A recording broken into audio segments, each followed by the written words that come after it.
આજે 20 તારીખ જૂન મહિનો 2025 અત્યારે હું આ ઈવીએમ જ્યાં મૂકવામાં આવ્યા છે એ સ્ટ્રોંગ રૂમ ઉપર હાજર છું. અમારા પ્રતિનિધિ માનની હરેશભાઈ સાવલિયા, માનની રાજુભાઈ બોરફકરિયા, માનની જીતુભાઈ ગોવિંદ અને અમારા સૌ પ્રતિનિધિઓ હાજર છે. આજે અમે અહીંયા સૌ પ્રથમ ઈવીએમ જે સ્ટ્રોંગ રૂમમાં મૂકવામાં આવ્યા છે એ બાબતે અમે જાણકારી મેળવી, સીસીટીવી કેમેરા ચેક કરી, ચૂંટણી અધિકારી, ચૂંટણી ઓબ્ઝર્વર, પોલીસ અધિકારી બધા સાથે મળી વાતચીત કરી અને બધું ચેક કર્યું.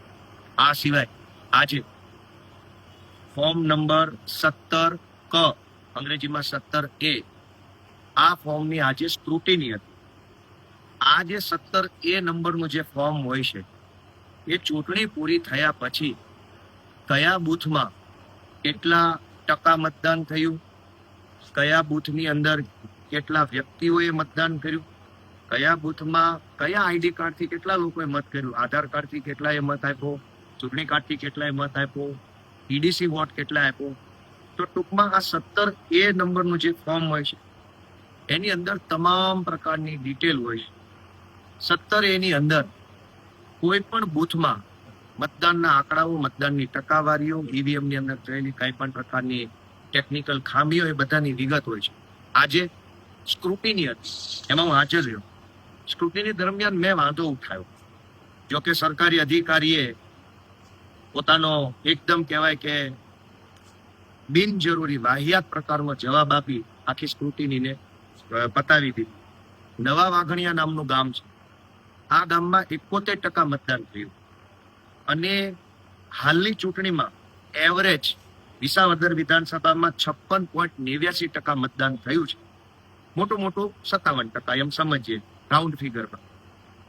નવા વાઘણિયા ગામમાં 71% મતદાન થયું, એટલે કે એવરેજ મતદાન કરતા 14% મત વધુ પડ્યા. મેં એમાં વાંધો ઉઠાવ્યો. ચૂંટણી અધિકારીએ જાણે ભાજપની 4 આંખની શરમ આડી આવતી હોય એવો મને જવાબ આપ્યો. રૂપાવટી કરીને એક ગામ છે, આખા વિધાનસભાનું એવરેજ મતદાન 56.89, રાઉન્ડ ફિગરમાં 57, પણ રૂપાવટી ગામમાં 87% મતદાન થયું. એટલે મેં વાંધો ઉઠાવ્યો કે રૂપાવટી ગામમાં એવરેજ કરતા 30% મતદાન વધુ થયું છે. આ બોગસ મતદાન છે, આના સીસીટીવી કેમેરા ચેક કરવા જોઈએ. ચૂંટણી અધિકારીએ કિરીટ પટેલની 4 આંખની શરમ આડી આવતી હોય એવો જવાબ આપ્યો. નવી ચાવણ નામનું ગામ છે. આ ગામમાં 84% મતદાન થયું, એટલે કે 57% એવરેજ મતદાન કરતા 27% ઊંચું મતદાન થયું. મેં એમાંય વાંધો નોંધાવ્યો કે આ મતદાન બોગસ છે, સીસીટીવી ચેક કરો ને આમાં ફરીથી મતદાન કરાવો. મવડી નામનું ગામ છે. મવડી ગામમાં કુલ 76% મતદાન થયું, એવરેજ કરતા 19% ઊંચું મતદાન.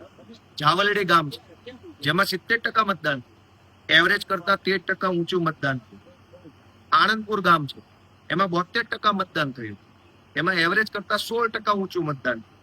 પસવાળા ગામ છે, પસવાળામાં 76% મતદાન થયું, એવરેજ કરતા 19% ઊંચું મતદાન.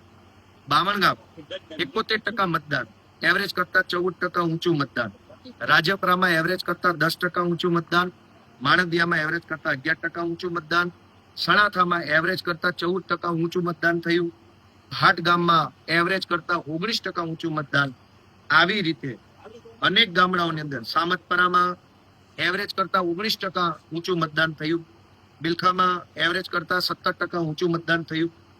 જે બૂથ ઉપર એવરેજ કરતા ઊંચું મતદાન બતાવે છે, જે ગામમાં 70-90% મતદાન થયું, એ ગામના સીસીટીવી રેકોર્ડિંગ મને બતાવવામાં આવે એવી મેં ચૂંટણી અધિકારી, ચૂંટણી ઓબ્ઝર્વર અને લગભગ 50 જેટલા મોટા અધિકારી બેઠા તેની હાજરી માંગણી કરી.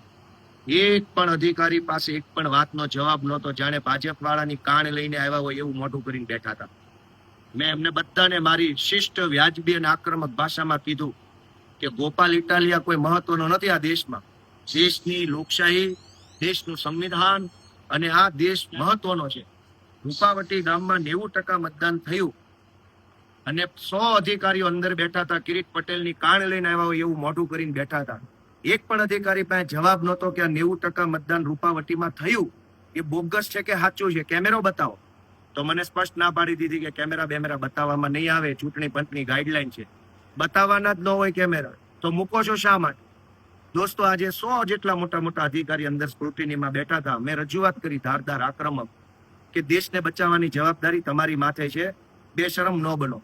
પણ કોઈના મોઢા પર શરમનો છાંટોય નથી. આમ જાણે કિરીટ પટેલની કાણે લઈને આવ્યા હોય એવી રીતે બધા બેઠા છે.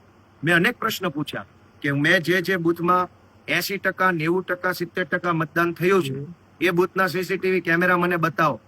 ધરાહાર ના પાડી દીધી બતાવવાની. મેં એમ કીધું કે આની અંદર રીવોટિંગ કરાવો.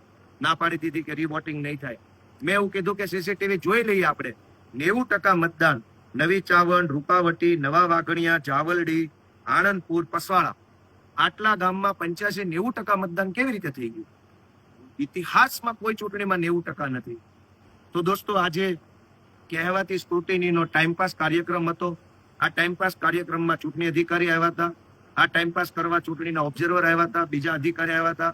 બધાએ કલાક ટાઈમપાસ કર્યો. પબ્લિકના પૈસાની ચા પીધી. અને ભાજપના ગુંડાઓએ, ભાજપના લુખ્ખા તત્વોએ જે આ બૂથમાં બોગસ મતદાન કર્યું છે એને અંદરથી મનમાં તાળીઓ પાડીને વધાવી લીધું. અને મેં જે વાંધો રજૂ કર્યો એ વાંધા ઉપર મોઢે સેલો ટેપ મારી ધૂતરાષ્ટ્રની જેમ મૂંગા બેસી રહ્યા. આજની આ સ્ક્રુટિનીમાં હું અહીંયા સેન્ટર પર છું. ગુજરાત આખાની જનતાને વિનંતી છે કે આ ભાજપના ગુંડાઓને, કિરીટ પટેલ જેવા ગુંડાઓને મુંહતોડ જવાબ આપો એવી વિનંતી છે. ઈવીએમ ઉપર અમારા માણસો સખત નજર રાખી રહ્યા છે.